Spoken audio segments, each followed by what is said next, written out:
এখানে দাঁড়িয়ে গোপালনগরের আমজনতার সম্পত্তি আপনি বিক্রি করে খেয়েছেন, হিসাব আপনাকে দিতে হবে। আজ যারা গোপালনগরের কার্যকর্তা আছেন তাদের কাছে একটাই বার্তা, এই কোম্পানির যে দুর্নীতি আছে তার পেপার গুলো আপনারা আমাকে পাঠান, ওর আইনগত ভাবে যে ব্যবস্থা করার সে ব্যবস্থা আমি করে দিচ্ছি। শুধু আপনারা আমার প্রতি ভরসা রাখুন।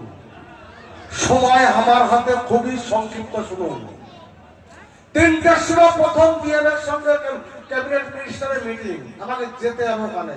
বন্যার এখন একটা প্রোগ্রাম আছে, আগামী দিনে অনেক বক্তব্য অনেক কথা হবে। আপনারা এটা ভাববেন না যে মিনিস্টার হয়ে গেছি বলে মাটির গন্ধ আমি ভুলে যাব।